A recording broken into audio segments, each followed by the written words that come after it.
Hello and welcome to yet another movie review. This time around, we're going to review A Clockwork Orange. I'm joined by Brizer and Irish Fenian. I'll be bringing the lads on in a second. This film is from 1971 and it was directed by Stanley Kubrick. The novel is by Anthony Burgess, distributed by Warner Brothers and Columbia Pictures. It stars Malcolm McDowell as Alex, Adrienne Corey as Mrs. Alex, Patrick McGee as, I don't know, is he the teacher or whatever, Warren Clark as Dim. There are so many characters, I'm not going to go through them all. But the main character is Alex. It's all about Alex. And I will bring in here Brizer. Brizer, when is the first time you watched this film? What was your first impression of it? And have you watched it since then? Yeah, I watched it about 20 years ago, and back then I wasn't into what I'm doing now, so to speak. But it made an impact on me, I have to say, by watching it. A bit like when I watched 1984, and I think there's some similarities between the two actually. In this, we'll go into that later, I suppose. And then I watched it again about 4 years ago, with different eyes, I suppose, and again, fascinating film, and then I watched it then this morning, so it's kind of fresh in my mind again. Yeah, very dark, very disturbing kind of film,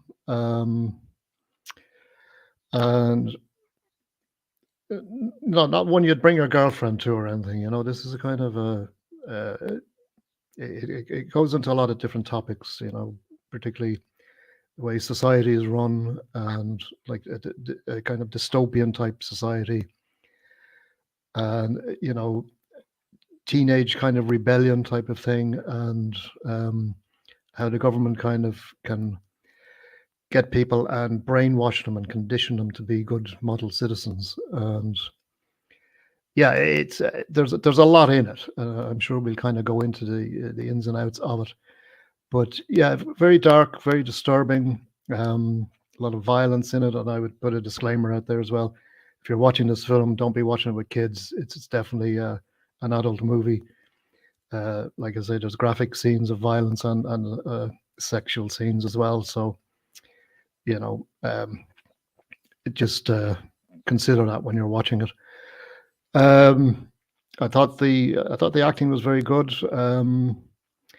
And I thought the whole kind of, even though it goes on for over 2 hours, it kind of passed very quickly because there was lots of different things happening. But yeah, I like the Malcolm McDowell character, Alex. I think he plays it very well, and it kind as the story goes, where he's it's basically set in Britain.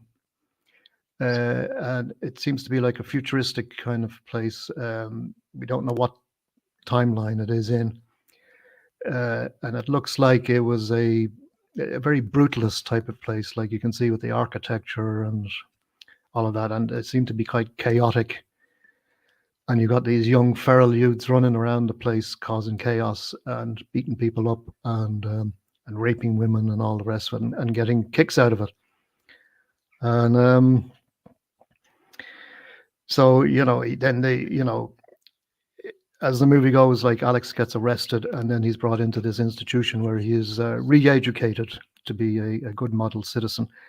But we'll go into the as the plot goes on, we'll go into those different those different scenes. But yeah, I enjoyed it, as I said, but again, it's dark and it's disturbing, but well worth a watch though. And I think pretty poignant to what's going on. It's a typical kind of Kubrick film, and where he explores a lot of these themes.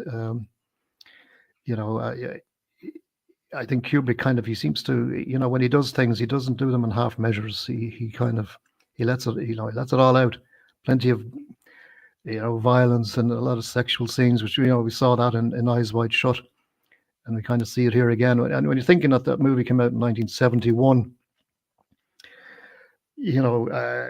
it was controversial at the time. It got banned in a lot of places. I believe it was banned in Ireland in 1971, and they only unbanned it in 1999, I believe. So that took a long time. So, but it was around that time. It was coming at the end of the swinging 60s. Sexual liberation was on the rise, you know. So to see a film like that, you know, back in those days was kind of quite shocking, I think, to a lot of people. But that's the time that, you know, that it was in those times of the late 60s, early 70s when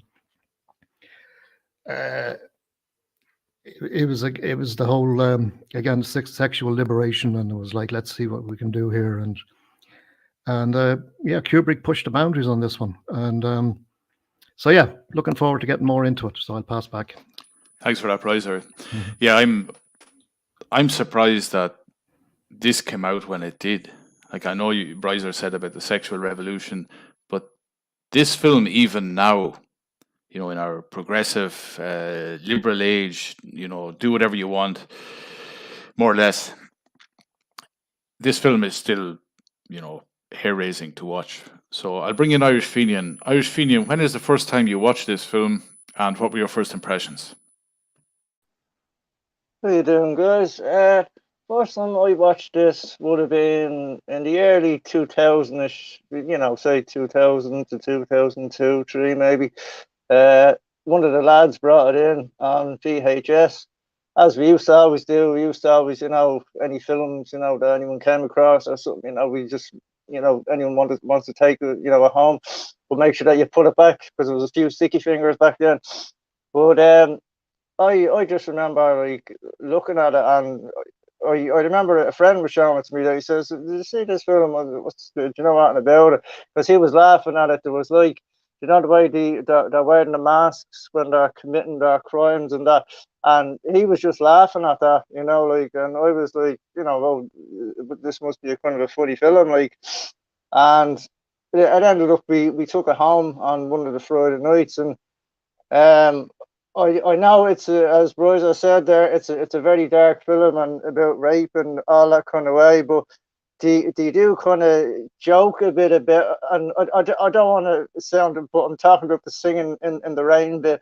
That was a part where like we were all drunk the night watching it, and we just well, some of the things that they were doing, we just thought, like, because we were only probably about their age as well, you know, like the way that they wanted to go off, have a good time, doing all that, you know what I mean?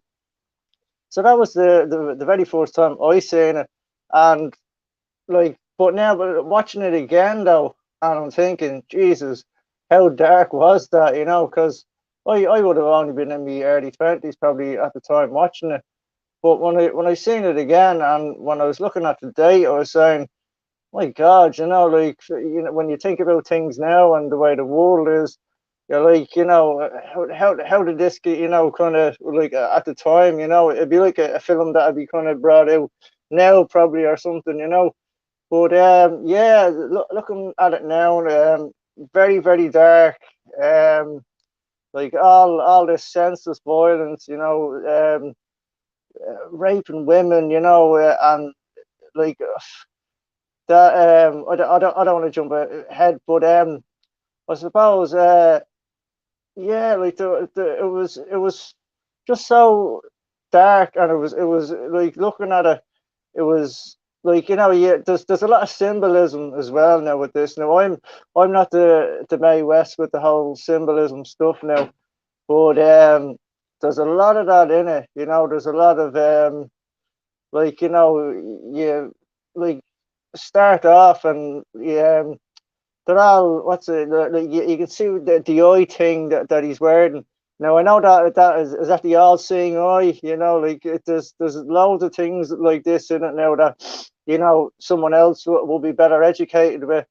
But there's yeah, the after they're all drinking milk, they're all dressed in white, so that has to symbolize something. Then the floor is like the chessboard, you know, that symbolizes other things, and like these are things that I wouldn't have got years ago, you know, but now just thinking about them, you know. But the part though where they bump into this Irish chap, and he's an Irish alco, and he's just he's singing on the street and that, and he's like, can you spare some cutter from me brothers and all that? It's a stinking world and all, and your man Alex, who I thought was a very good actor to play your man, he goes, what's so stinking about it? And the Irish fella says, there's no law and order because it lets the young get onto the old, like you, he says. There's no world for an old man, he says, And then this could be Kubrick having a bit of a stab with the whole moon thing. And the Irish fella goes, men on the moon, men spinning around on the earth, and no attention's paid to law and order anymore.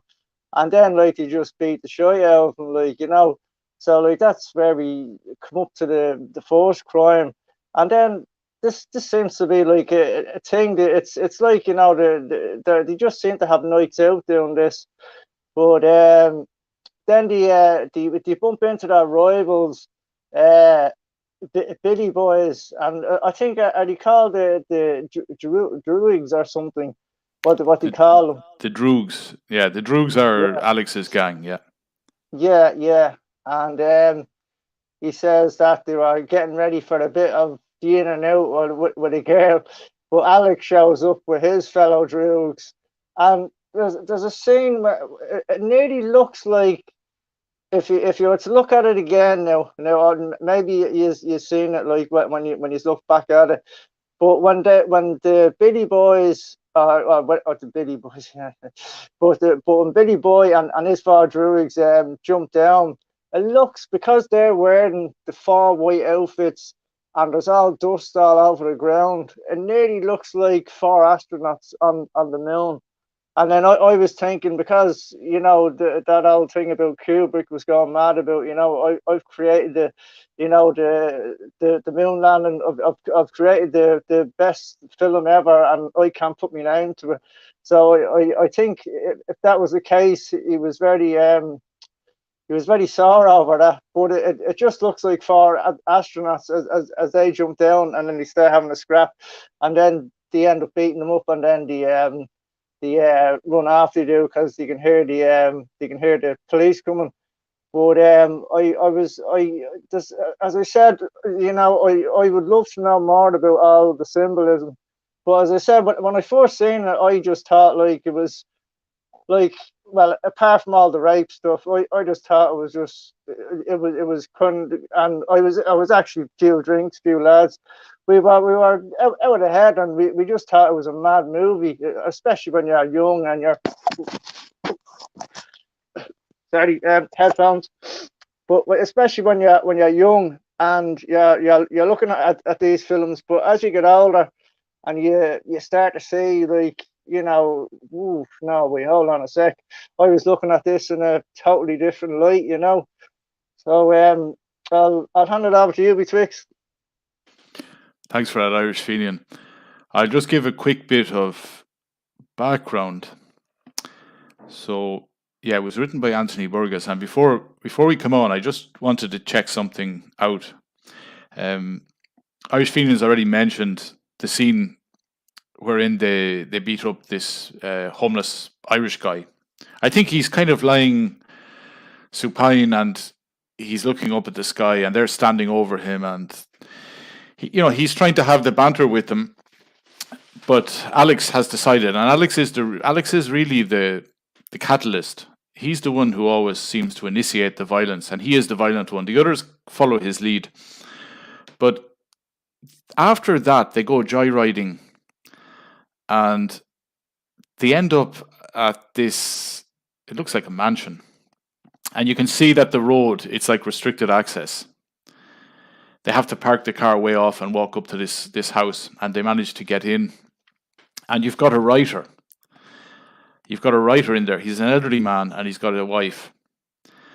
And the doorbell rings, and she goes to the door, and one of the Droogs is telling her that there's been an accident. They need to call. They need to make a phone call, please. And she's hesitant, but eventually she lets them in. And as soon as they get in, they start cutting up her clothes with a knife. They're wearing masks, and you've got the writer. He's at his desk. I think he's in the middle of writing, and he's got this big, massive bookshelf behind him, and they kick him or whatever. He ends up on the floor, and they knock over all the books. Now, Burgess, he said that when he was writing this, he was including himself in the novel, and seemingly he is the writer in his own novel. And according to Burgess, and some people say he was a pathological liar, but according to him, in real life, his first wife was actually raped by 4 men in her house. I think it was 4 Americans broke in while he was away serving his country. So I have it here.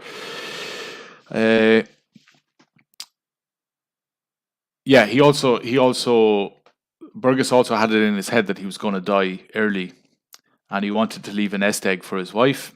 I don't know if that was his second wife at the time. So he started cranking out novels, one of which was A Clockwork Orange. He didn't think it would be as successful as it was, and he also didn't think he'd live for as long as he did. But anyway, here's a quote from him. "Yes, indeed, my first wife, who is now dead, was attacked during the war in London, in the blackout, by 4 American soldiers who were in fact deserters. It wasn't a sexual attack, it was an attack for robbery, but the result of this attack was that she had a miscarriage. She lost the child she was carrying at the time, and her health deteriorated, and I suppose her eventual death was initiated by this act of violence." Unquote. Now, Burgess was known to be, a heavy drinker, and his wife, seemingly after this event, she became a heavy drinker, if I'm not mistaken, if it's this first wife. Quote, "I think it's the job of the artist, especially the novelist, to take events like that from his own life or from the lives of those near to him and to purge them, to cathartize the pain, the anguish in a work of art. It's one of the jobs of art. I think it was D.H. Lawrence who said, 'We shed our sicknesses in works of art,'" unquote. So that was it. I thought that was interesting. And yeah, I'll continue now with some more details about it. The opening is interesting because it starts off with the orange. You've got the orange color. It opens up with the orange color, and people are talking about the Freemasons and orange lodges and this type of thing. But yeah, they're in I was going to say a cafe. It's a bar. It's called the Korova Milk Bar, and he says it's where they sell Milk Plus, and he says Milk Plus Velicet or Syntemesk or Drenkrum, which is what we were drinking. So just very strange. And he says this would sharpen you up and make you ready for a bit of the old ultra violence. So yeah, they're lads about town. Now, when I watched this. I initially watched this years ago. I don't think I ever watched it fully through. I tried a few times to watch it, and I just didn't find it interesting. I found it just off the wall, bizarre, and very dark. But I did watch it all the way through 2 days ago, and it is. You get. I thought these 4 guys were in their 20s. I thought they were in their mid-20s or something like that. But after they've been on their night of mischief, Alex gets home, and his mother has, this is another thing, her hair, I think she has blue hair. Is it blue hair she has first or pink hair? But I think it changes in different stages of the movie. It's obviously a wig, but it's like a really bright... Betwixt, but if you notice in the whole movie, most of the women do have coloured hair. Right. So right. There has to be something to do, probably, with more symbolism, I'd say. Yeah. There's the idea as well of color, changing colors being changes in emotions and all this type of thing. But it's also set in the future, and it was a worthwhile prediction because most women. I won't say most women, but a large percentage of women now do have, a luminous pink hair, luminous blue hair, and all the rest of it. But yeah, he gets home, and then his mother says to him, like, he's in his room, he loves Beethoven, he's listening to Beethoven, he's got his bedroom looks really classy, but it looks like a kind of temple as well.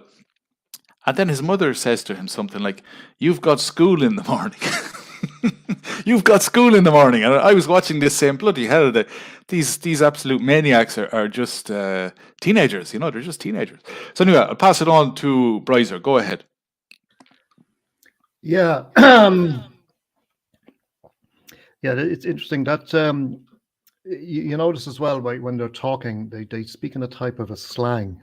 And so when they kind of got me, like, what are they actually saying here? And it's just a kind of a slang that they have between themselves. But when I kind of looked into this, there's a lot of Russian type slang that's been used in this. And the name of this slang is called nadsat, which is a Russian suffix which roughly translates to teen, so like teenagers. So that kind of, it's like a teenage kind of slang, which they only understand.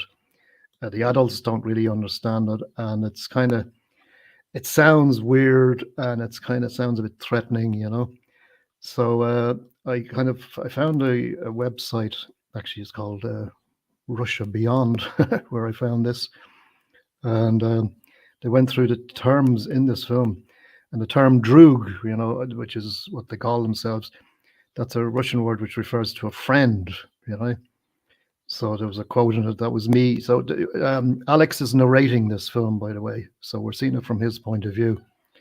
He says, that was me, that is Alex, and my three droogs, that is Pete, Georgie, and Dim. So,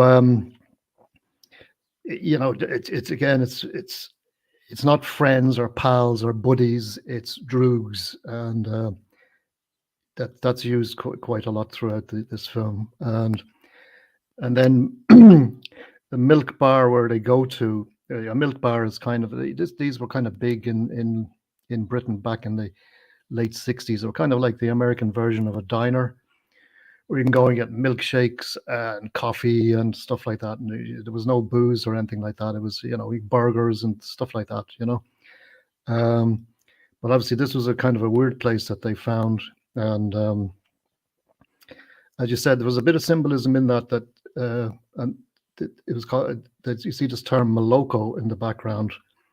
And again, that's another Russian word meaning milk. And I thought it was popped out at me while watching it. When you see them sitting in the milk bar at the beginning, and the decor in the back is Moloko Adrenochrome. That sounds a lot like adrenochrome, doesn't it? So I just found that interesting how that one popped out at me. And as I said, you drunk the old. Obviously, there was something in this milk. Okay, it wasn't just ordinary milk from the cow. Right? It was milk with something in it. And so these guys obviously got quite high on this, and they were prone to doing violent acts afterwards. And the Korova milk bar, Korova also is another word which sounds very much like Kravi, which is meaning blood.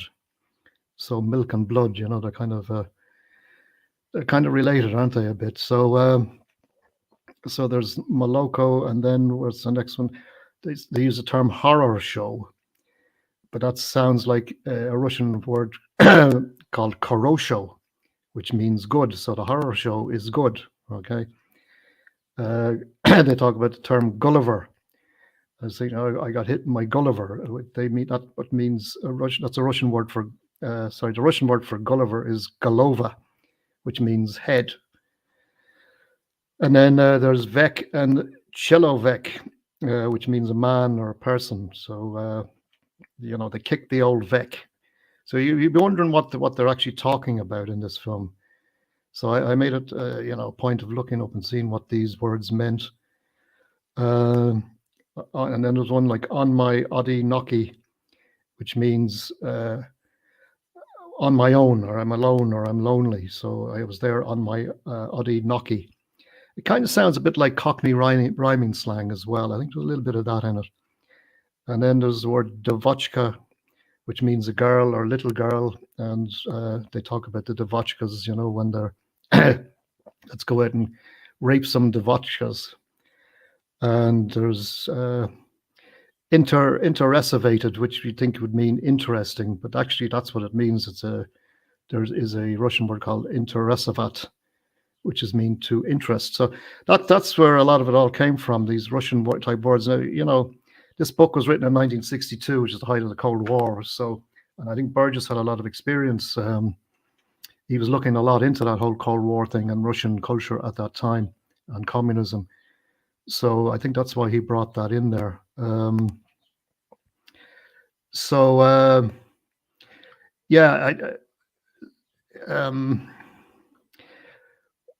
As I said, they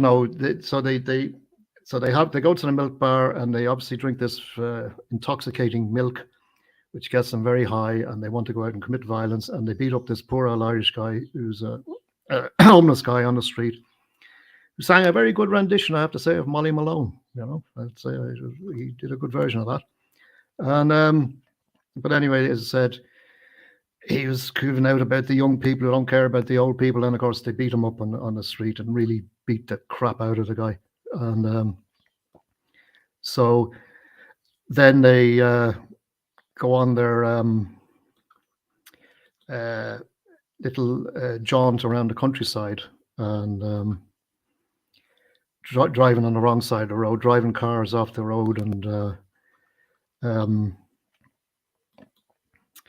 they eventually come to this house, and outside is it's an interesting sign outside the house. It just says "Home," and it's lit up.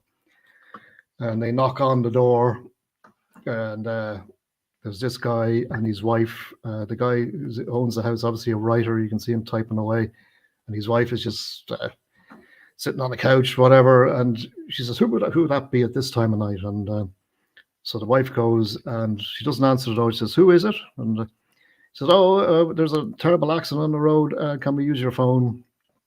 They says, "Well, we don't really allow people in at this time of night. It's dangerous out there." And she says, "Oh yeah, okay, but it's an emergency. It's emergency. My friend is dying on the road.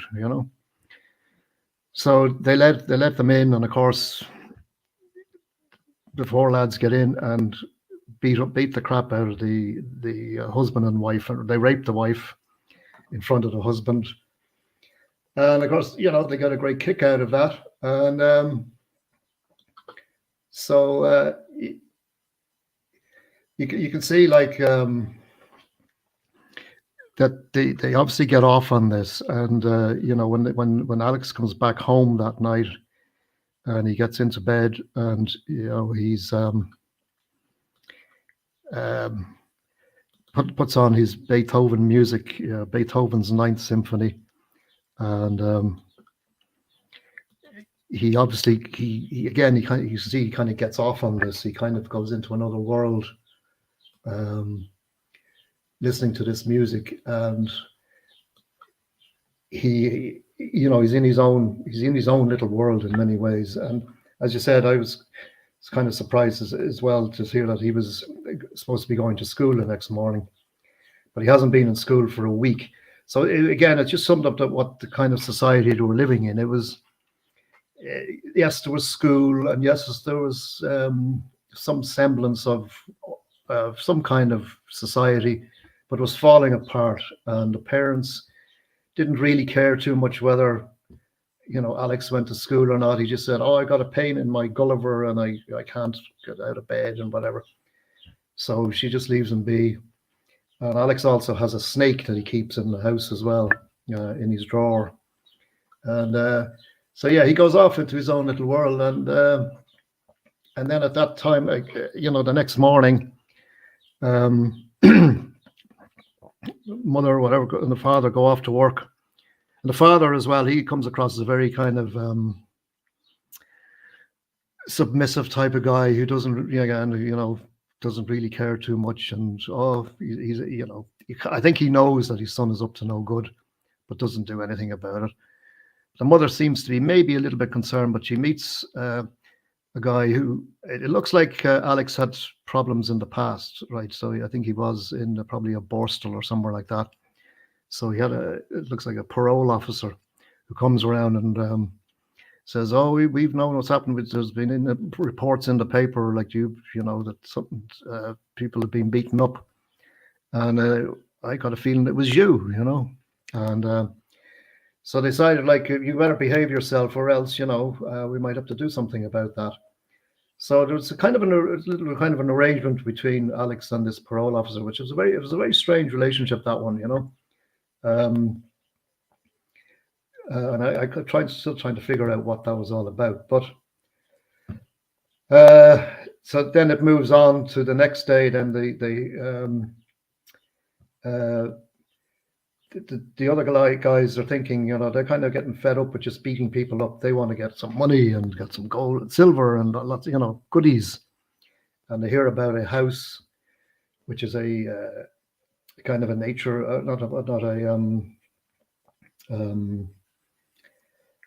health farm, where this woman runs it, and she's got loads of cats, and she's going to be all on her own. And let's break in there and steal everything, and we can beat her up as well. So they make a plan to go there, and again, she won't let them in though. But they eventually, Alex breaks in, and again, the sexual symbolism there again. You know, they found this big phallic symbol on the side drawer, and Alex was playing with it. You know, kind of, it was hopping up and down, and it's kind of a funny kind of scene in it. And you say, "Put that down, put that down." You know, that's a precious ornament. And anyway, he gets that, and he basically kicks her over the head with it, and kind of pretty much breaks her skull and kills her. And and before that, before Alex breaks in, she got on the phone to the police, thinking that there was a man who was came around looking for help. You know, it was the same act as the last time, but the writer and his wife saying that there was an accident outside, and a friend was on the ground and he was bleeding. They need to get to a doctor and the hospital, and can they use the phone? And she was saying, "Well, there's no phone," and but she does have a phone. So while Alex goes off, she gets on the phone, rings the cops, says it's very strange because it was the same thing that he said I read it in the papers, that what he did last night to the other couple. So I thought I'd ring you. So anyway, Alex does the deed there anyway, and you can hear the sirens in the background. And he decides to get out, and as he goes out the front door, his buddies are waiting for him, and one of them, I think is Dim, like smashes a bottle over his head, and kind of doesn't knock him unconscious, but he's thinking, saying, "Oh, I'm blind," or something like that. You know, I think it hit him over the nose, and they run off because they're kind of a bit pissed off at him. I think they did have an argument before that as well, didn't they? I think they had an argument. And that was Alex kind of, you know, putting his foot down, saying, "I'm the leader of the gang here, and just you remember that." But they kind of get their own back on him, and they hit him over the head, and they leave him for the cops, and he gets arrested. So yeah, I'll pass it back then on that point. So yeah, I think they wanted a bit more equality in the group, and Alex wasn't having any of it, and he had to get very violent with them. He had a knife. I think he cut one of the guy's hands. He threw them into a lake or a river or something, and then he pretended to help one of them up. And when the guy put his hand up to be pulled out, Alex cut his hand with the knife. So he won the battle, but he didn't win the war, because the three other guys decided that they didn't want to really hang around with Alex anymore, and you know, they wanted to get rid of him. So yeah, they left him for the cops. Now, I just want to go back very quickly to that scene with the parole officer. What is he called? He's something like corrective. Oh, I don't know what is it. Corrective something. But yeah, he's like a parole officer, and it's so strange because Alex, he comes into his room, and you have the guy. His name is P.R. Deltoid, and he's sitting on Alex's bed, he's sitting on the bed in Alex's parents' room. Now, we will get into this later. The dynamics of this family is very strange. Alex's father seems like a total cook. The mother, she's in desperate need of a man, really. And we get into this later. But anyway, this guy, Deltoid, is on the bed. And when he sees Alex, he says, "Ah, Alex boy, awake at last. Yes, I met your mother on the way to work. Yes, she gave me the key. She said something about a pain somewhere. Hence, not at school. Yes." It's like at the end of every sentence, he has this yes. And this scene is weird and it's homoerotic, whatever. He gets Alex to sit on the bed with him. And I think Alex is just in his boxers. He's after being in the shower or something. And he's sitting right beside him. And Deltoid puts his arm around him. And as they're talking, he kind of lies back on the bed and he pulls Alex with him. So the two of them are lying on the bed together, and he's like tickling him or something, telling him to get his act in order. It's very gay. It's very gay. But anyway, the woman that Alex kills is a cat lady as well, and she must have about 17 cats. As Brizer said, there's a massive penis and balls, a ceramic thing on the sort of sculpture. It's like on a mantelpiece or something, but it's massive. And the camera zooms in on it. And every time Alex touches it, it wobbles back and forth. And then you can see the cat lady in the background.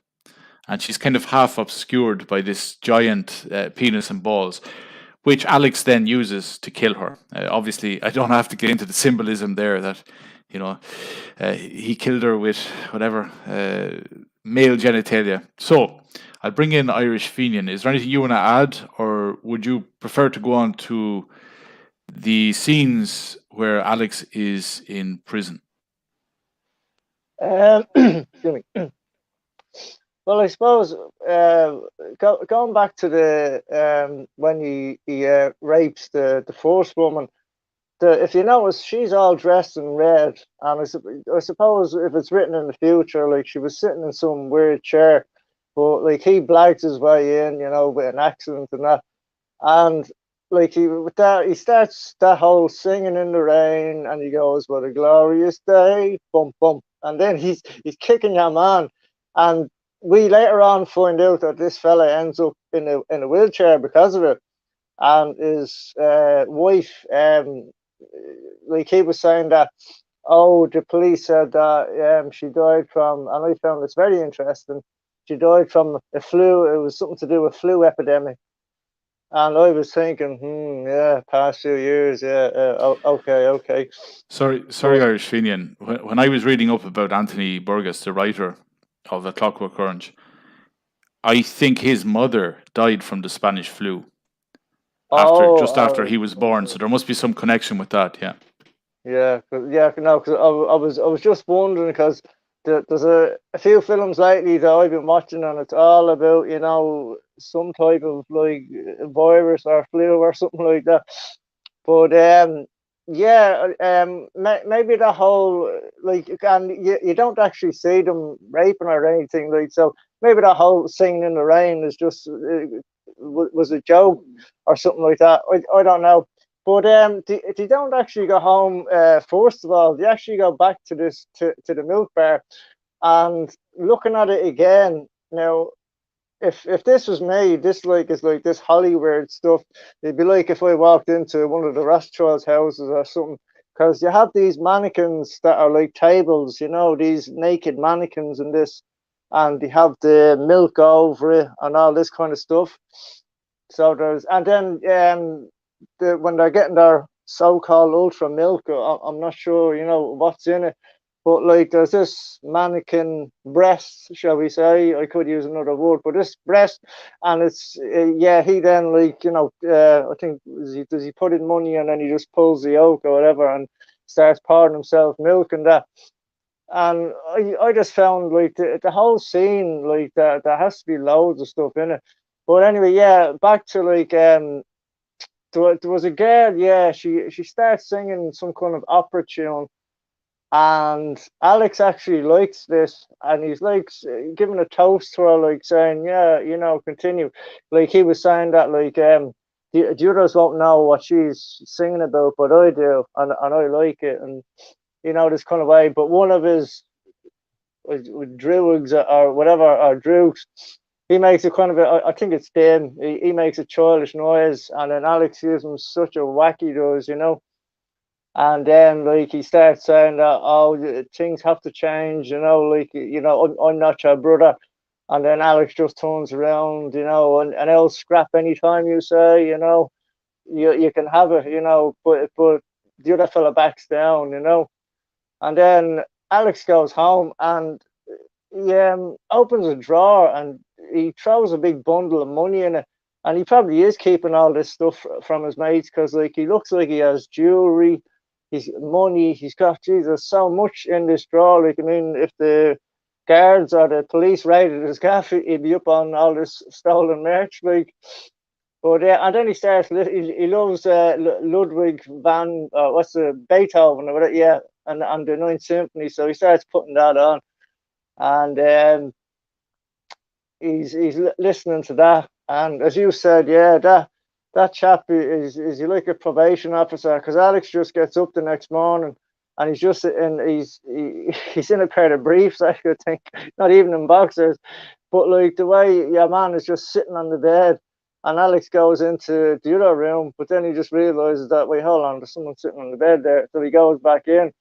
And the way your man is like talking to him and that, but and then he brings him down, and you have the whole homosexual thing, and then he gives him a big slap on the balls. Like, it was just, I just, that was just what's going on here, you know.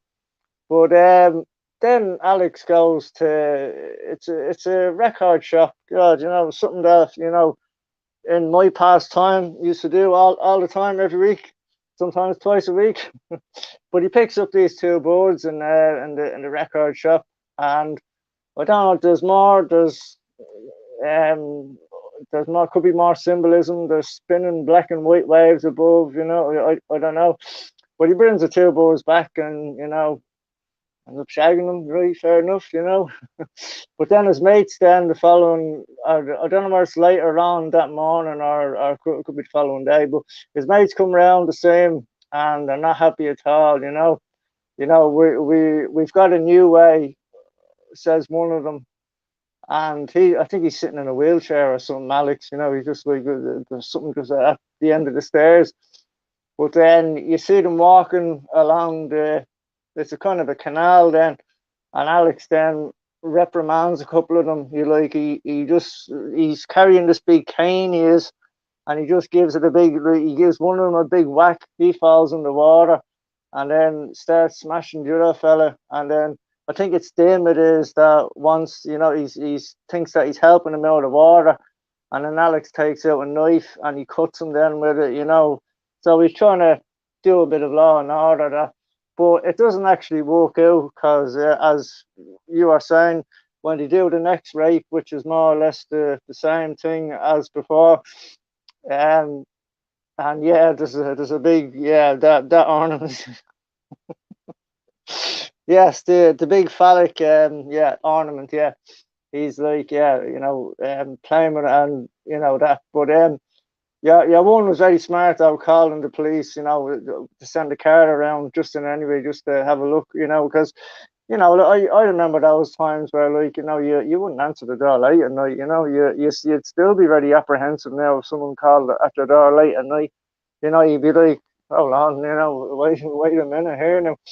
But yeah, I think it's the, there's like three of them, but I'd say your man Dim is probably that's what he's called, Dim. He's probably not the smartest one, but I think it's him that hits him in the head with the milk bottle. When milk used to come in bottles years ago, but then the boys used to be always getting in through the top of them and that. So that, you know, the milkman used to hate that, like, you know.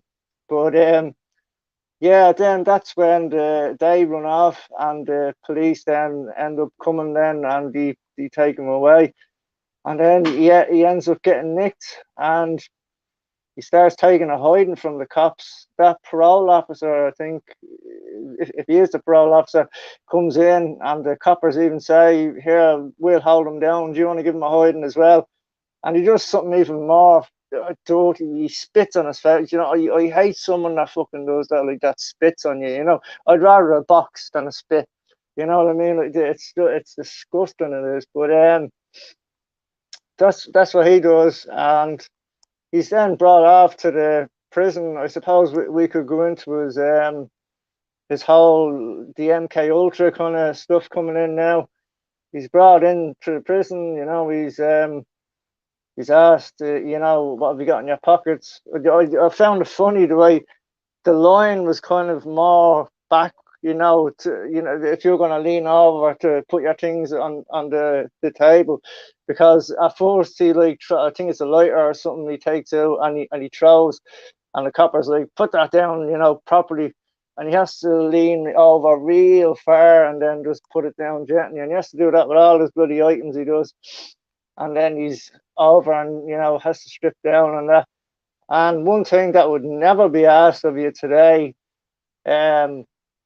anywhere, he was asked, "Are you a homosexual?" You know, to which he said, obviously no. But that's what happened there. But he just says, "No, sir." And then what's where do we hear? Yeah, he takes it up because he thinks that because he's been sent for 14 years, he starts wanting to be playing good now. He does. So he takes up a kind of a position with the church, you know, because he says that he's Church of England. He does, and there's one scene in it where they're having mass, and because he's saying that, oh, I'm in here with, you know, murderers and, you know, this scumbags and all that. There's two people, and they are gay. And I had to laugh at the copper, the faces that he was making, but like, because one of them was blowing kisses at him. And I was just saying, God, you know what I mean? Because your man was a real, like, you know, yes sir, no sir, you know, one of these authoritarian kind of chaps. But this he's in the, I think it's the library one day, and he brings it up with the priest about this new treatment that he's been hearing about. And the priest is saying, how did you hear about that? Or, you know, and he says, oh, well, you know, people to be talking, you know, two prison guards could be talking, and you see a paper there, and, you know, things get out, he says, you know. And he's, you know, they're kind of at first they're saying, oh, well, it's only new and we don't know anything about this. But then one day, I think was he the Minister for Interior, I think, and he comes in, and he's looking for someone to choose for this MK Ultra experiment, and he's like saying all these criminals, you know, they're nothing but dirt, and you know, kind of should be locked up forever, and, you know, or kill them or something like. And then like he just turns around and he goes, "You're dead right, sir." And then your man just turns around and he's like, "Who said that?" You know? And he said, "I did, sir." And without going anywhere else, he says, "Right, you'll do, yeah. You know, we're going to have you." And then he's brought in for the treatment. And now another thing, I don't know. There was a red and black phone in this chap's office, the new place where he's at, and I was wondering about that as well, like why red and black. But it's called the Ludovico treatment or whatever, which is funny because Ludwig, you know, the song that he's into, or the symphony, sorry. But then he goes for this. Now he thinks that he's going to ace it, like it's just going to be something stupid, or just play stupid, you know, pretend that, you know, yeah, oh, you know, I'm cured and that kind of way. But he's strapped down, and he has at first he injected. There's a serum that they inject in. Now there's 114 on it. Whether that means anything, I don't know. But that's jabbed into him, and then he's stuck in this kind of straitjacket. And then that's when they put the thing in his eyes so he can't shut them. and then they keep watering them, and then they show him all these. It looks like the stuff that he used to do, like the same clothes, raping a woman, beating someone to death, and all that. But then I just have to mention it, sorry, but then we start to see, this is obviously the Jewish propaganda coming in. We obviously see films of Hitler then, and the National Socialists, and he's what he can't stand about that. It's not actually anything to do with Hitler or anything. It's the fact that they're playing his favorite symphony over it, and he's like, "Please stop, stop!" He didn't do anything wrong. He just played music. Stop. It's a sin. He never hurt anyone. He just wrote music. And that's what, and he says that he's going to be sick and, stop the demonstration. But they keep on saying, no, look, it's for your own good and that. And, that's the start of when he starts getting this MK Ultra. I'll travel over to you, Betwixt.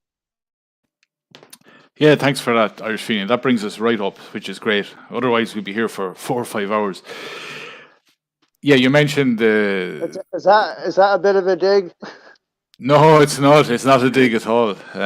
It's a compliment. Believe me, it's a compliment. I'm only joking. It's a compliment, my droog. It's a compliment, right? So, yeah, the stuff they show him, as Irish Fenian said, it's more or less the stuff he got up to before he was sent to prison. And they do show clips of Nazi Germany, which actually looks so much better than the stuff we see these days. It looks so much better. It looks so much cleaner, so much nicer. Or sorry, so much, yeah, a lot nicer. So he does. He also mentions concentration camps and all that. Now, I'm not sure at this time. So let's say this was filmed in 1970. Let's say the script, late 60s, maybe early 1970. The script, was the Holocaust a big thing at that time? I don't think it was. I think a lot of books back then, they just said that, there were concentration camps and they were filled with gypsies and foreigners and homosexuals and Jews, something like that. So I don't think the whole, that whole narrative had come into play at that stage. But obviously they were starting to prepare. Go ahead, Brizer. Go ahead. Narrative kind of came in the mid 70s. Right. And this TV show came out called Holocaust. It was 75, 76, I think. I remember even watching it and being horrified by what I saw. The poor old Jews, Right. And that had a huge effect on it. And I think that's when the whole Holocaust narrative kicked in. Right. Yeah, it's something like. Do you remember? We won't get too sidetracked here, but there was a program that came out called Roots. I think it was produced by the Jews, but it was about slavery, and I remember watching that as a kid. Everyone. I think they showed it every few years. They would show it on Irish TV, Roots, and it was a series about all the bad things that happened to the Africans when they were sent over to America. And it would make you feel terrible, absolutely terrible. But Fanula says Kunta Kinte. Yeah, I remember there was a character called Chicken George as well. But propaganda. It's very, very, very, very effective, especially when you control the media. So, just to get back, there are a few things I wanted to discuss about parts of the film.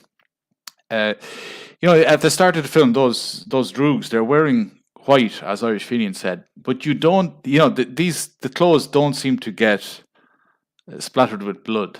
They seem to remain immaculate. Now, maybe there are some parts where they do become stained, but from when I was watching it the other night, I noticed, they still look very white. So, that was that.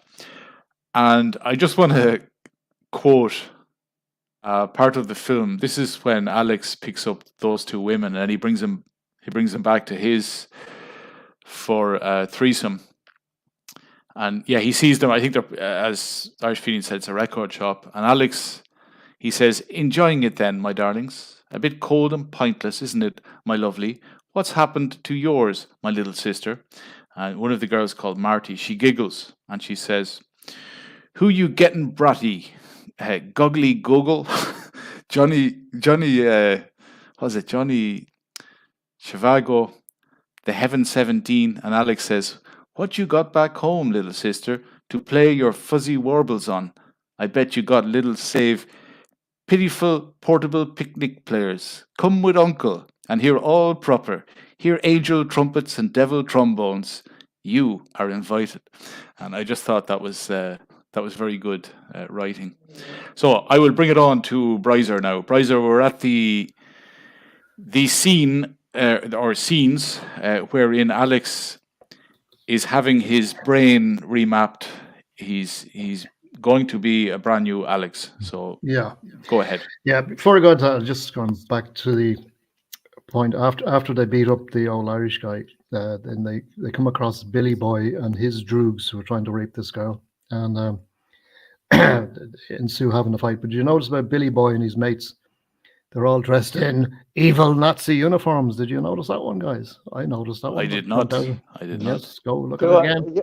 I looked at it and they were dressed in kind of army kind of style. Army, yeah, they were, yeah, and Yeah. evil SS officers or something, you know, and it was like, again, it was putting this image that the other guys, Alex and these guys, were all dressed in white, you know, the guardian angels coming in to save this poor girl. But of course, they would have raped her if they had the chance, you know. So I just thought that was interesting. And then brings it to the point where Alex was in prison and they were basically torturing him, okay, and putting up the images of the National Socialists and Hitler. So there's Kubrick putting that in there just for good measure, you know. And also in the record shop, I noticed this as well. Just popped out at me. He was walking around, and there was, in the record shelf. Did you see 2001 in there? It looked like it was an album cover called 2001. So, was 2001 made after this or before it? I don't know if someone could correct me on that one, but he obviously I think had it was idea. before it. Yeah, I'll check, but I think it was before. I think 2001 was late 60s, I think. Could have been, yeah. So it was just interesting that he just popped that one in there too. But anyway, yeah, going back, yeah, you know, he's now in the prison, and I also, you know, his prisoner number is 655321, which is kind of interesting, like 654321. No, 655321. Again, is there some kind of symbolic thing behind that? I don't know, but I just thought that was a strange number to give somebody. But 655321, and so you can see Alex he's in the prison for a while. As I say, he's, you know, a lot of the prisoners are eyeing him up, thinking, yeah, we'll have a go at him. We'll have a look at this guy at some point, you know. Now nothing happens there. We don't see anything like that. But Alex is, you know, he's been a good guy. He gets in with the priest. He's studying the Bible, and he wants to be a good man again. And he's kind of, it looks like he's pretending to do this. It's not look like he's kind of like he really wants to change. He's just seen what he can get away with here. You know, he's a clever guy, right? He's not dumb, and so he learns all the Bible passages, and he's impressing the priest and everything. And then he hears about that there's this new therapy out there called the Badovsky therapy. I can't remember now. Which again sounds Russian, doesn't it? Is this what, you know? Sorry, bro. I think it was the Ludovic. Oh, sorry, the Ludovic. Yeah, Ludovic. Yeah. and so again, it sounds Russian. Is that the type of therapy that they used on political prisoners in the old Soviet Union?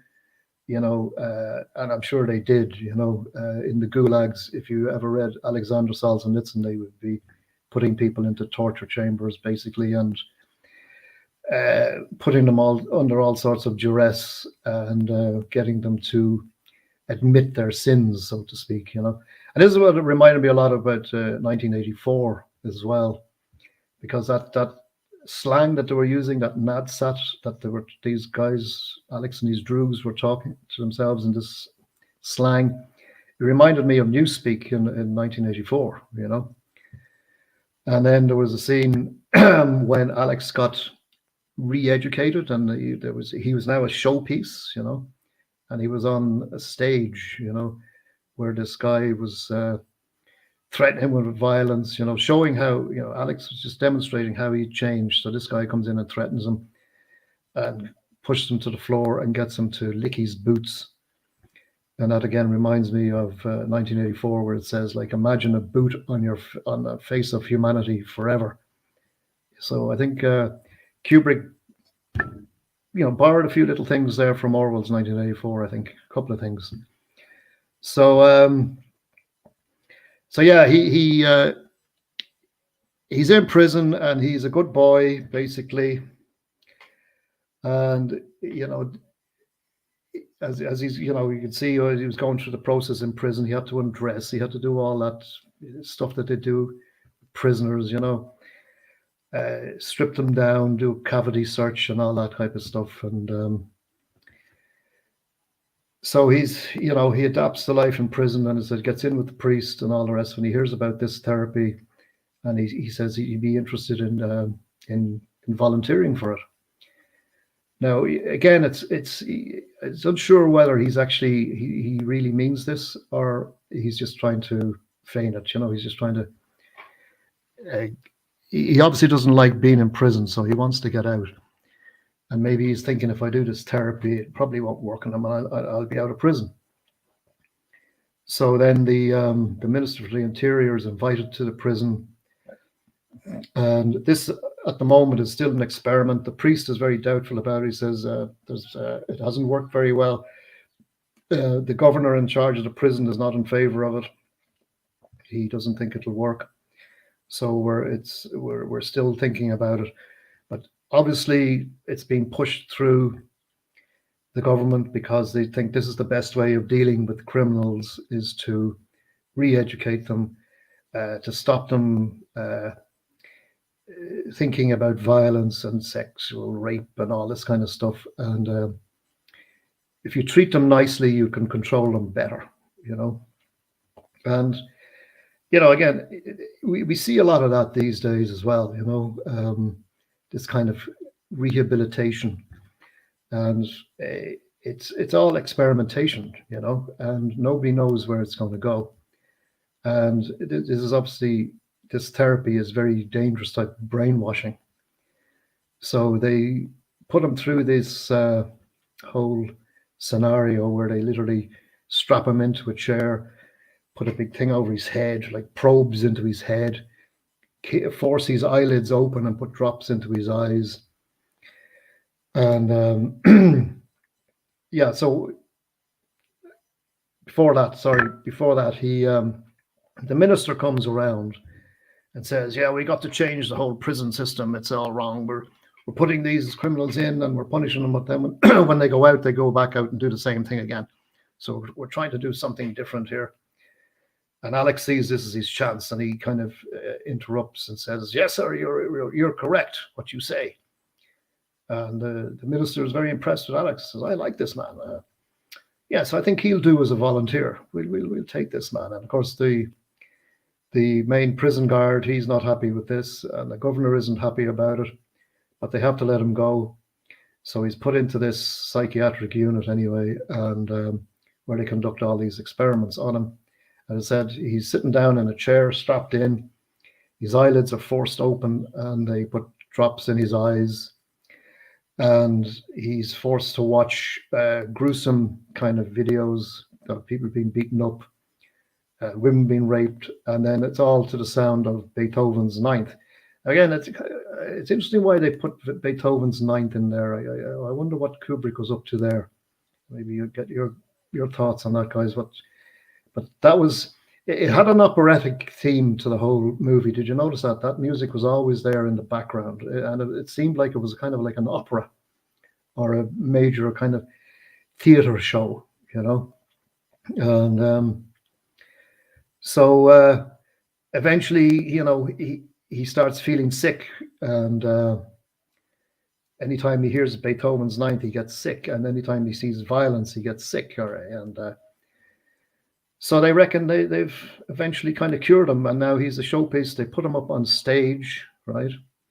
And then going back to the Billy Boy episode, remember when they were up on a stage? They found them in a disused theater where they were going to rape that girl. So there was a stage again, you know, all the world's a stage, and they put poor old Alex up on the stage, and they subject him, they humiliate him basically. With this guy comes in, treats him like shit, slaps him across the face, pushes him to the ground, puts his foot on his face, and says, "Lick my boots," which he does, you know. And then the next scene is a topless woman comes in again. You know, we brought it with colored hair, you know, and she walks up to him, and he really feels like, oh, I could jump on her and do whatever. But then he goes up to try and fondle her breasts, and he gets sick, you know. And did you notice as well the two actors, like the guy who was threatening them and the stripper? Well, it wasn't a stripper, but the topless woman. They all were on the stage and they were bowing to the audience. Thank you, thank you, thank you, thank you. And they're all going, oh yeah, bravo, bravo, bravo. It's like a stage show. So they said, this is great news. Look, we've rehabilitated this man. We're going to let him out now into society and see how he goes. And the government are getting all this plaudits now because they've now at last found a solution to deal with this criminal element in society. And this is now how we can control them. And you know, this is what criminals will go through if they're caught. They won't be going to prison. They'll be going to this institution where they'll get this therapy, and they'll be new men when they come out. And that the term "clockwork orange," by the way, I looked into that, what the meaning of that was. Orange as in like soft kind of on the outside, where, you know, Alex, when he's so-called rehabilitated, he's kind of soft and pliable, going, yes, sir, no, sir, 3 bags full, sir. And inside, he's like a clock, like a robot. You know, he doesn't question anything. He just goes, yes, sir, no, sir. And he won't question anything. And so anyway, he gets released back into society. So maybe that's a point where I'll turn it back, where we go after Alex gets released. Yeah, just thinking there that you were saying about Beethoven's Ninth Symphony, that has nothing to do with the EU and Count Richard von Coudenhove-Kalergi's, you know, the anthem over there, is it? Or, it might. I'd have to look more into that. But there's some reason why he used that particular symphony, and I mean, it's a beautiful piece of music, and as you know, when they showed the scenes of Hitler and National Socialists walking, and they had that classical music, it reminded me of Wagner and whatever, you know, and Beethoven obviously being German, and Hitler was a big fan of all those great German classical composers, you know. And Kubrick tends to throw all that in for, you know, it's interesting. I'd love to know what was the meaning behind all of that. But anyway. Yeah, and then excuse me, Alex is he's meant to be re-educated, and he's sent on his way home. He is then, but Alex still thinks that, you know, he was just blagging it all the time. But anyway, he comes home, and you can see that his family, his mother and father, they're just reading the papers, and, you know, they're saying murderers released and rapists with this, you know, all this kind of, you know, stuff. And Alex comes back home, and he sees now that, like, he kind of says it in a funny way, you know, like, and why is there someone here, you know, in my chair or something like that. And they're after getting a new lodger now, because, like, they weren't, you know, expecting him probably ever to be released. But yeah, this chap Joe now, who's been paying rent, and he's kind of acting like he's the son, you know, like, oh, he's and he's, you know, like the son that they always kind of wanted but never had. And he steps up and he's saying, I've heard all about you and all that. And Alex goes to try and punch him, but then he realizes that he can't. So he's starting to realize that that whole experiment actually did do something to his head, you know. But he's then he just sits down, and you know, I think he feels like, you know, such an arsehole for trying it on, and now, you know, he's like the little weenie kid now or something, like, you know, because he starts feeling sick again, you know, from the violence and that, you know. But he was wondering, yeah, as well, why the cops took away all his personal belongings, you know, or why is his personal belongings gone? And his father says, well, the cops, you know, took all, you know, the list because it was all stolen merchandise. But I had to laugh at that. And then he was asking about a snake. Yeah, it was very weird the way he like slept with a snake. Like, but the snake, I think, whether it was true or not, I don't know. But he just said that, oh, the snake passed away and that, like, no, you know. But Alex then realizes that, you know, he can't do nothing here, you know. Can't even punch a man, can't do any, you know, there's nothing that he can do now. So Joe's like, as I said, the new son, and Alex just gets up and leaves, you know, because everyone thinks that he's acting as well. You know, like he thought that he was acting for a sec, but he wasn't. But now everyone thinks that he's acting. So that whole MK thing worked. But then he's walking along and he's carrying this little parcel, and must be his belongings from the jail. But he bumps into that Irish chap that was there, and you were right about that Brizer. He was singing absolutely beautiful. Molly Maloney was. He was singing that beautifully. But the Irish chap comes up and he's like, "Could you spare some cut on me, brother?" You know. But then Alex does give him something. But then the Irish fella recognizes him, and he's like, "I know you," and you know, so, and then he ends up, you know, leading them toward the kind of bridge, and you see all the other drunks, and they're all like, you know, under the bridge, and then they all start giving him a good hiding, and there's nothing he can do because he can't do any violence, like, so, like, you know, and then the police come over and break it up. But he soon realizes that it's two of his former, well, druids, his former friends, and he thinks that he's all right. But no, he's not all right at all, because they remember all the stuff that, you know, he done to them, and they end up putting him into the the paddy wagon, I suppose, as it would have been called back then. And you bring him out to this field, and it has, like, you know, there's like a bath there already, and it's full with water. And he start beating the shite out of him, and then he put his head in the water, and you know they keep on going and going and going, like, you know what I mean. And then he's that's what happens there.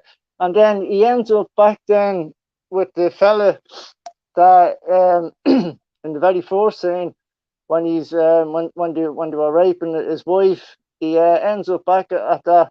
You just see the home sign, and he's crawling on the floor, and he's going in. And by this time, the fella's wife has died, and he has this big muscly fella, you know, he's doing weights, and you know, and then the doorbell rings, and then he says, you know, would have been the ex-husband says, you know, oh, go and see who that is. I can't remember the chap's name now offhand, that was doing the weights, but yeah, carries him in, you know, and because he was after getting a very badly beaten up, and at first Alex can recognize who this person is, but he was saying, oh, but we used to wear masks in my day, you know, when we doing things, so hopefully he won't, you know, well, he won't recognize me, you know. That's so he thinks. But when he's in your man at first says, oh, I've seen you're that chap, you know, that was in the paper, and you know, this with this new treatment, as I think it was said before, the Ludovico treatment or whatever. He says, you're that one, aren't you? And he goes, yeah. He says, yeah, you know. And then like he says, oh, take give him a bath, and get him like cleaned up and that. And your man's on the phone and he's talking to like his friends and he says, we can do something with this and that. But Alex, he should have knew. Well, if he wanted to get away with it, but he starts singing in the rain, in the bath, like, what a glorious day.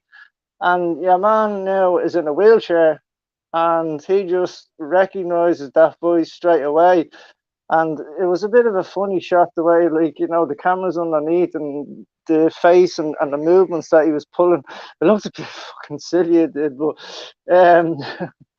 but he now recognizes who he is. And then Alex then comes out, and there's food there, there's wine, which we later on find out must have contained a lot of sedatives in it or something, and he's drinking and drinking.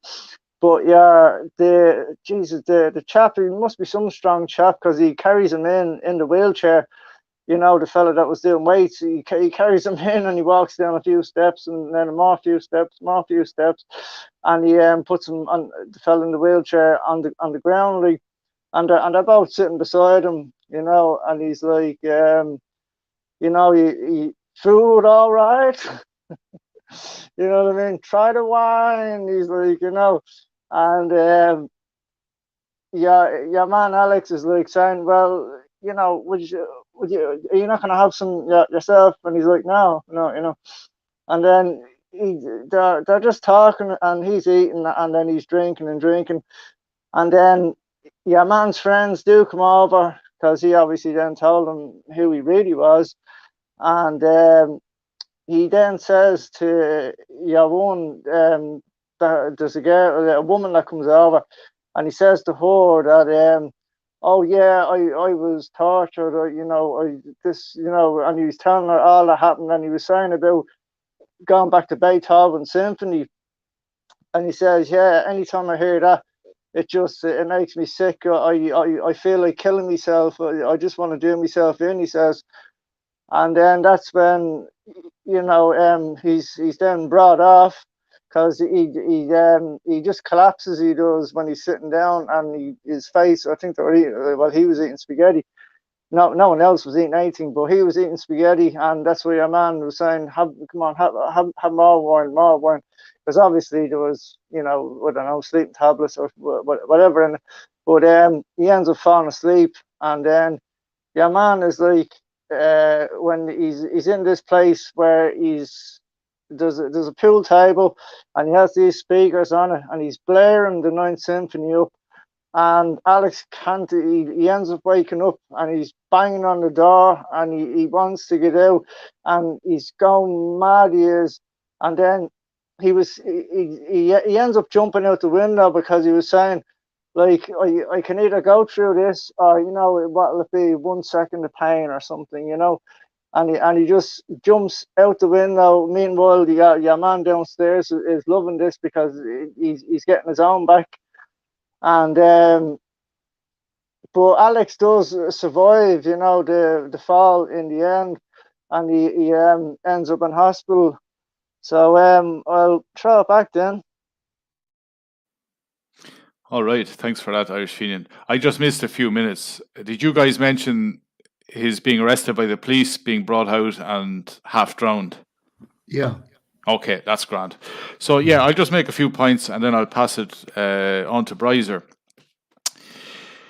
The rehabilitation, I've always wondered about that, because every day we see some despicable crime being committed, perhaps a murder, some horrible deed. And each and every time we find out that the perpetrator had, a rap sheet as long as your arm. And you start thinking the system doesn't work. And then you start thinking maybe the system's not supposed to work. And I've often thought about, the idea of the death penalty. Why did they abolish it? And I think it's because it costs the state a lot, the idea of them showing their true power. It's better for them to have this softer power, to have the hard power hidden, like a card up their sleeve. So the idea that the death penalty is gone, I often think, is to try and get rid of the idea of from the citizenship that, you know, an eye for an eye, a tooth for a tooth. They want to get rid of that. They want to keep the citizenry passive. And we hear cases, there was one there a few weeks ago, I came across it on Twitter. Some woman in America, she was high on drugs and she killed her infant. And she was in a court. And the judge more or less, you know, gave her a dressing down, telling her she was reckless, you know, she was foolish, she shouldn't be going out partying all the time. And she wasn't going to go to prison for killing her child. You know, the judge just said, you'll have to stay in, don't go out to parties anymore and stay off the drugs. And you see things like this and you say, what the hell is going on? But yeah, the idea of the two coppers picking him up, like they weren't as violent as Alex back in the day, but they were still violent people. And it turns out they found their calling in the police force. And I think Kubrick is, you know, he's sending us a subtle little message there, or not so subtle, that, you know, the uniform, a lot of psychopaths and very, very violent thugs are attracted to the uniform and the power that the uniform provides for them. And they can get away with a lot, you know, by wearing that uniform. So yeah, the conditioning for Alex, you lads mentioned, you know, he's on a stage, he's more or less the laughing stock, he's the guinea pig, the audience is having a field day watching him, and they're watching his not reacting to state violence. He gets slapped, he gets hit, and he won't react. He's asked to lick the sole of a shoe, and he does so. And this is the perfect citizen for the state. A citizen that can be pushed around, that doesn't ask questions, a person who's at the whim of power. The perfect citizen. Civilized, over-civilized into sheepishness.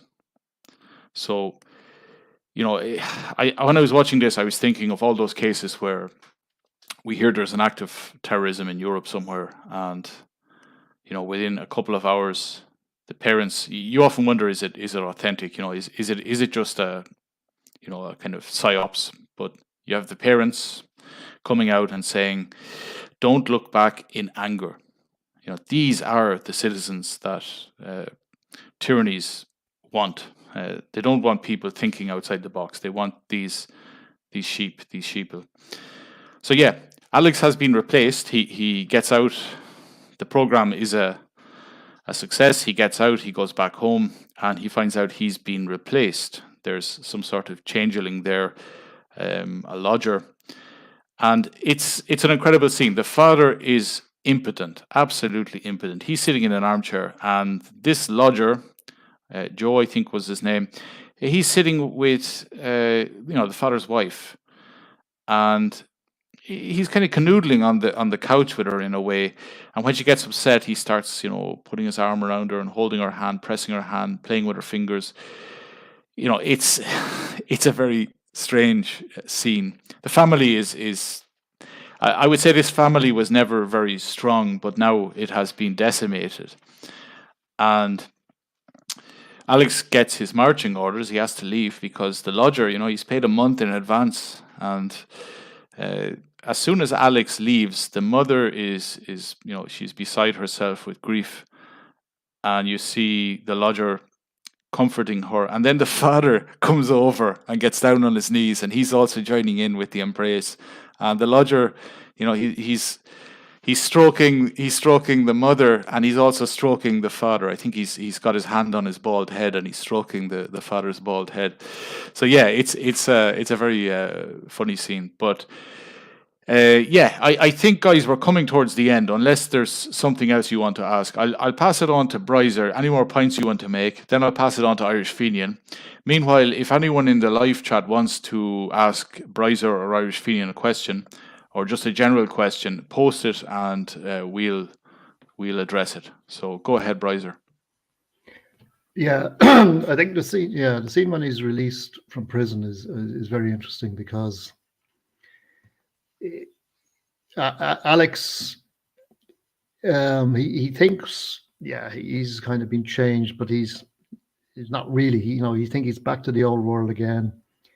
comes back home expecting to have a warm welcome, dinner on the table, all the rest of it, and as I said, finds this interloper sitting on the couch called Joe, who's now the new lodger in the house because Alex has been gone and they need the rent and all the rest of it, you know. And as you said, betwixt, you know, Joe is very, very fond of the mother, a bit too fond of the mother, I think, you know, putting arms around her and comfort her.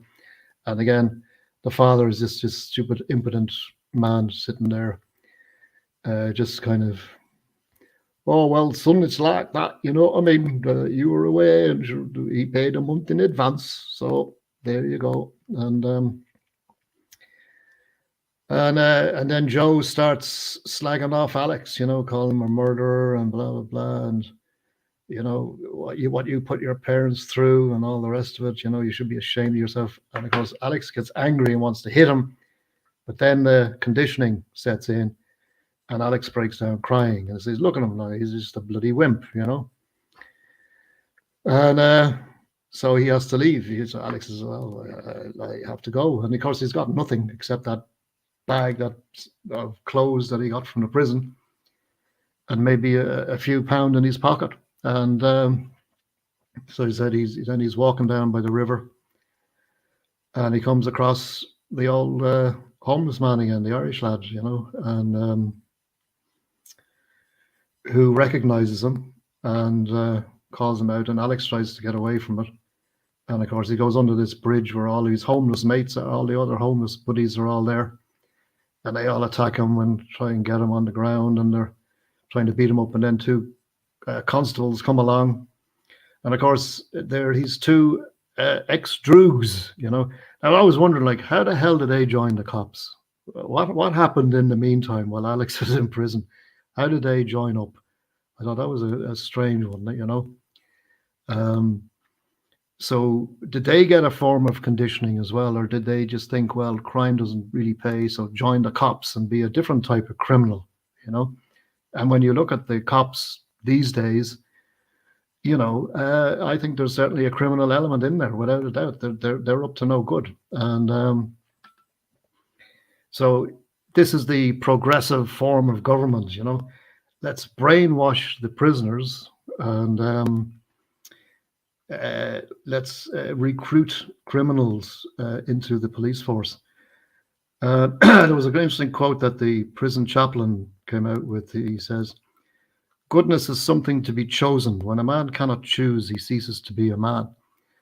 And I think that was a key point he made there, because if you choose to be violent and kill people, well, you're going to get it back. You know, karma is a bitch, baby. You know, and you've made that choice.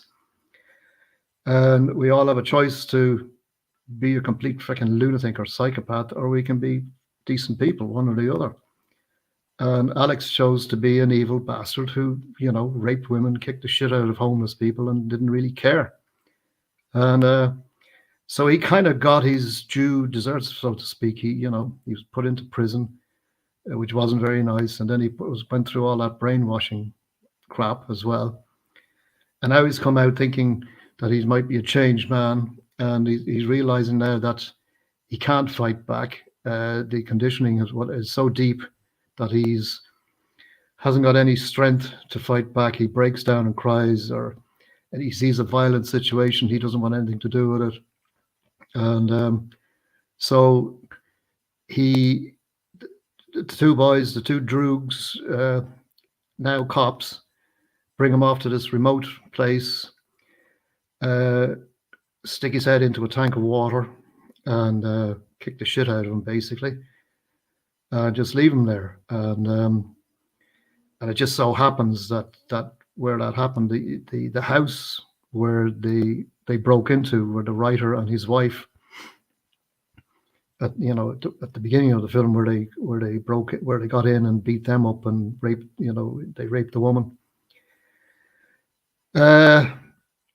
He knocks on the door, and again, it's like, who would that be at this hour of night, And instead of the wife, it's this big bodybuilder. I thought that was interesting. And you say, again, betwixt that whole scene with Alex and his parole officer was very gay. And I thought this was another very gay kind of scene, because this bodybuilder looked gay. Like, why would this guy be living with a writer, you know? And then you're thinking, well, where was the wife? So the bodybuilder anyway opens the door. Alex falls through the door. He picks him up, brings him down. He says, "Oh, help, help, help. I'm in trouble." And Alex, or sorry, is Alexander, is that his name? Is the name of the writer. He's obviously a subversive writer, isn't he? I think it's Mr. Alex, is it? Let's see. Mr. Alexander. Mr. Alexander. Yeah, Alexander, yeah. And says, "Oh, what happened to you? Oh, police brutality and all this." And he says, "Oh, look." And so he calls up his friend. He doesn't recognize Alex. And Alex is saying this, you know, as he's narrating the film. He didn't recognize him because on the night in question, they had masks on. So they didn't recognize him initially. Says, "Oh, we could use this man. This is a good example of police brutality in this dystopian, you know, totalitarian state."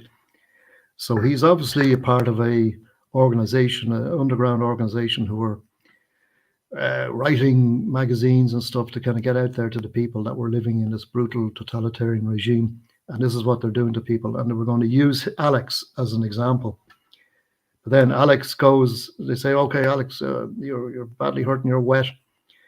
Go have a bath there now and clean up and wash up, and we can have food afterwards and we'll talk then." But of course, while he's in the bath, he's singing in the Rain. And again, that was an interesting song, why they chose that one. "I'm singing in the rain," you know. It was Gene Kelly who did that one back in the 50s or something, and very popular tune. And so he's in the bath and he was singing the song, and Mr. Alexander realizes who it is because he remembered while they were raping the wife, he was singing that song. And so he says, "Right, I want revenge now on this man." But he said, "Right, we can use him." And so Alex tells his story. So they bring him down. He's at the dinner table. He's got a nice meal of spaghetti or whatever, bottle of wine. And so Alex opens up and tells him like what happened and whatever, and how he loved Beethoven's Ninth Symphony. And so they drug him anyway with the wine. And he's next thing he wakes up, he's in a bedroom in the same house.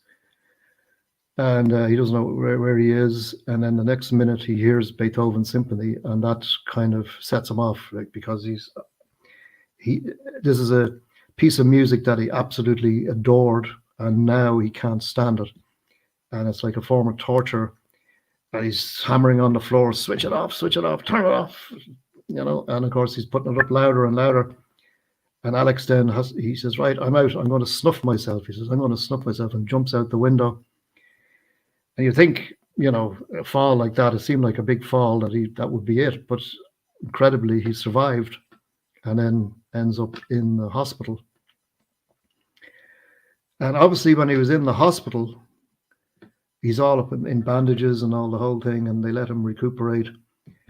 And they obviously did something in the hospital, because then a nurse comes in and does these psychiatric tests on him. And he's back to the way he used to be, you know. They ask him questions, and he you know, what would you do in this scenario? And he says, "I'd shove it up his arse." Or "I'd do," you know, he was getting back to his violent ways instead of being the passive man that he was before this, you know. And then they said, "Oh, we got a very special visitor for you." And it was the Minister of Interior comes in and says, "We want to be your friends." And he's actually feeding Alex, because Alex can't feed himself because he's all in bandages. So he starts putting the food in his mouth, and Alex was just opening his mouth, you know. And the guy was just dropping the food into his mouth. And he says, "You know, we tried to do what we could to help you. We were always here to help you. But fortunately, it didn't work, you know, and we've done away with that now. But we can now use you as, you know, someone who can help us, you know, because the general elections are coming up, and we need a good news story." And and it pretty much ends that Alex is back where he was initially, and he says, "I guess I was cured," which is the last line of the movie. And I thought that was kind of interesting. So he kind of went full circle, didn't he? He just went from being a bad guy, then being brainwashed into being a good guy, but not really knowing what was going on. And then they kind of unbrainwash him again, and now he's back to where he is, you know. So kind of it just kind of begs the question, like, what, you know, what is the best way to kind of treat criminals? Or, you know, you were talking about the death penalty, for example, betwixt that was seen as a very kind of cruel form of punishment. And I can agree with it in many circumstances, but again, there's always that kind of situation where innocent people can be pulled into that system, and they can be executed, and they can be totally innocent. So it's a fine line, that one, you know. Yeah, but just to say, Brizer, that you know, we don't have the death penalty in most countries now, and you have cases where someone goes out and murders someone, they go into prison. They get out a few years later, they go out and they murder someone else. And these are innocent people too. So, I know, yeah. You know, it cuts both ways. But anyway, yeah, just to say, Brizer, you were talking about the ending there. And I have a different perspective of the ending to what you've disclosed there. My impression was that at the very end, Alex died. That was my impression. Mm-hmm. And then I started thinking that the Minister for the Interior, the hospital food, he was poisoning him. He'd been used for the photo op. Alex had been used for the photo op, and as soon as the photo op had finished, he was then poisoned because he's no longer useful. And that's good point. Good point. Yeah. This is what I thought. I just before I bring Irish Fenian in, I'll give you a quote here from the script. This is from Mr. Alexander, because the minister he tells Alex that, oh, that old man, that old writer, we got rid of him. You know, we got rid of him. Mm-hmm. And you know, the writer was, you know, he believed in the idea of liberty, which goes completely against the tyrannical government. And this is what the writer, Mr. Alexander, what he said. He was speaking on the phone, and he was kind of looking over his shoulder. And he was saying this in kind of whispers on the phone. He says, "I tell you, sir, they have turned this young man into something other than a human being. He has no power of choice anymore. He's committed to socially acceptable acts, a little machine capable only of good." Yeah, just mute yourself there, Brizer, please. Sorry, yeah. Yeah. He could be the most potent weapon imaginable to ensure that the government is not returned at the next election.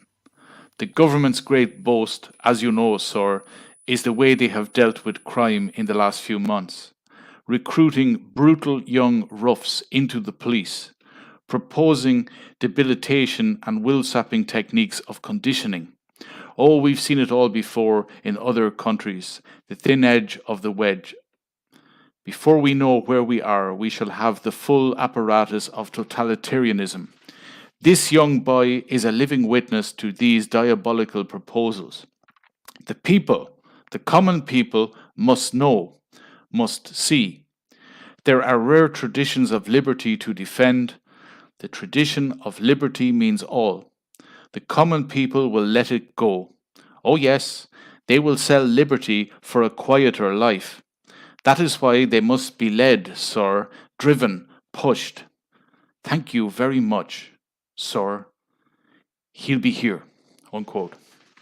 So yeah, I thought that was actually a decent enough quote. And when he says the common people will let liberty go for a quiet life, I couldn't help but think once again of the incredible scamdemic, where common sense seemed to go out the window and people just put up and shut up with the most heinous crimes carried out by governments all over the world. So I'll pass it on to Irish Fenian. Go ahead. Well, I suppose, yeah, that's more or less the ending there. But yeah, I was surprised that jump when he went out the window didn't kill him.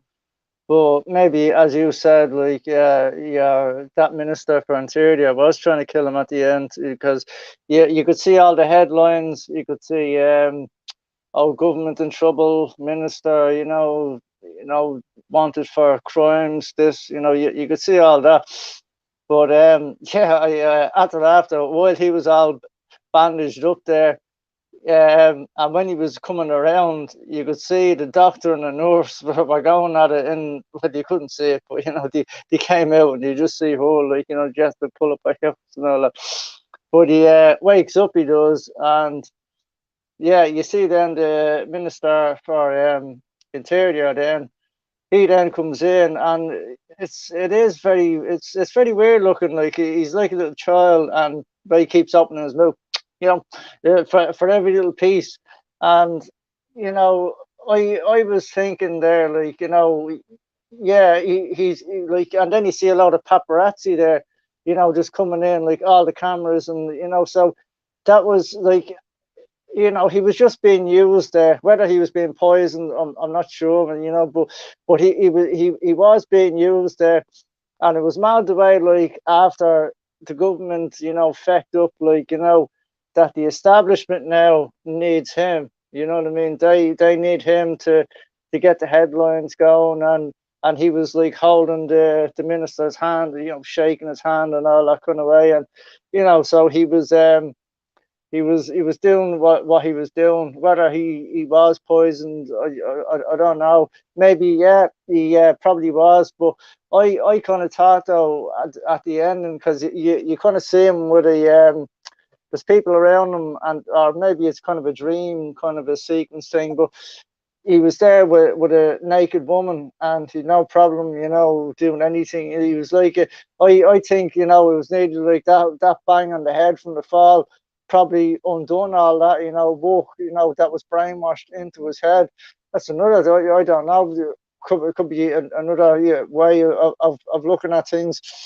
But I suppose, well, there's not much really left to say, but I'll say, like, with the whole MK Ultra thing, I think that, like, they have it down to a T, but not in the way that is portrayed in the film. I think the way they do it now is just he's scared to be Jesus out of you with ads, and especially during the scamdemic, you know what I mean, like 24/7, you know what I mean, you're gonna die, like, I mean, this kind of stuff really does, scare the feck out of people. And you see ads now that I've noticed, and it's all about, and they talk about it so, benign, like, oh, that was a great funeral today, wasn't it? Oh yeah, it was. Have you thought about sorting over now? And no, I haven't. He says, oh, you should get on to, and it's always about cremation. It's never about, like, having a proper funeral. And it's always like, yeah, we should go with so and they're great at it and all this kind of way. And it's always white people. It's never like, the others, shall we say. It's always white people, you know what I mean, that are in these ads. So that's like, I feel that, like, if you're going to talk about the whole MK thing, yeah, that does work, but it has to work over a long time. And as we've seen over the past few years, and they're even bringing it up again, about, the whole spoof thing. And because I was wondering, because I went out one of the days, and I was seeing people with masks on again, and I'm saying, oh, what's going on here? And then I only found out that, I don't know, some hospital or something, has a lot of COVID patients or something like that, I don't know. And straight away, people are all getting scared again. In relation to the death penalty, yeah, there is a lot of scumbags in the world, a lot of rapists, a lot of pedos. Yeah, I wouldn't have any sympathy for them. But what I would think about, though, is that if you were a threat to the state and the establishment, that they'd easily make up false charges, and then they'd have you hanged, and then, like, you'd be an innocent man. So I wouldn't trust it with any government, to be honest with you. That'd be my view on it now, but as I said, there is a lot of scumbags out there that would deserve that. But as we said, though, you could be the one though that they'll do something on, or they'll put something on you, and then you'll be on the end of the rope. But there is some people in this world that should be dancing on the end of a rope. But as I said, that'd be my view on that. And coming back to Brizer's thing about karma, karma always gets you in the end. So that's why I try and live a good lifestyle, and if I'm harming anyone, I'm harming myself. So karma will get you in the end, and I think I'll leave it there. I suppose for myself. Yeah, in regarding the death penalty, these things can be used for good or they can be used for bad. We'll go to your final, I suppose, your final rating for the film. I should say that the final scene where the minister is feeding Alex. When I was looking at this, the way Alex opens his mouth, he opens it really, really wide. And he looks like a chick in a nest, being fed by the parents. Mm-hmm. He looks like he's completely dependent on the minister, on the state. And as Brizer said, he can't feed himself. The state must feed him. So I'll pass it on. Brizer, final just thoughts. like Say anything you want, and then just give your final score for the film. Yeah, I give it just- a 7. Yeah. Yeah, just like when he was willing to be strapped into a chair and be injected with all sorts of crap and have drops put into his eyes, he was willing to do it, thinking that if he submits and bows to whatever system, he will get out of it. And it doesn't work that way, You got to find your own way out, And I agree, like Irish Fenian said, like he was being used here. So Mr. Alexander thought we can use this man to show how the government are bringing in a police state and whatever, totalitarianism and beating up innocent people, all the rest. Well, not innocent, but you know what I mean, just beating up people just for the fun of it, which is what Alex was doing beforehand, right? And but then, of course, Mr. Alexander found out that it was Alex and his buddies and his droogs who kicked the shit out of him, put him into a wheelchair, and killed his wife. We found out, okay, she didn't die immediately, but she allegedly died of some pneumonia or whatever, right? And then the government minister comes in and then tries to use him again. And again, he, as you said, opened his mouth, got the food in and whatever. And this is what I see happening right now. People will do whatever it takes to take the government shilling or whoever's bringing them nicest gifts, and we'll just go along with them instead of just doing your own thing and getting on with your own life and being the best version of yourself and not falling for this kind of nonsense. Because there's always going to be someone in there who's going to just lead you astray, no matter what way, whether it's a government or an institution or even, I see it in the alternative media. A lot of these so-called gurus leading people astray. And I could mention a few of them here, but I won't do it. But I think, there's a few of them we could mention who will just say, this is the way it is, and this is how we fight back. And a lot of these people end up getting into trouble who do that, and it's just feeding into the whole system, the whole beast system. And the only way out of it, as far as I'm concerned, is you've got to find your own way in this life. And you were put here for that reason. And if you succumb to either side, you're going to get hurt. And as I said, as that priest said, if you don't have a freedom to choice, you're not a man anymore. So I enjoyed this film. It's not an easy watch. It's dark. It's disturbing. It's a strange dialogue in the whole thing. With that slang language that they use, it's hard to kind of figure out what they're actually saying. But and it might need a couple of watches to kind of really get into it. I have to say, watching it again just this morning, a lot of things just came to me that I didn't see before, and I think, you know, watching it again a couple of more times, there's more things will pop out. But yeah, I'll give it an 8 because I think the acting was great. I think Malcolm McDowell did a great job in it, and the whole atmospheric kind of side of it all. It was dark. It was in an awful kind of society that nobody really wants to live in, and I couldn't make up my mind whether it was a police state or a complete state of chaos. It was hard to kind of make out what where we were on this, but you know, when we look where we are now,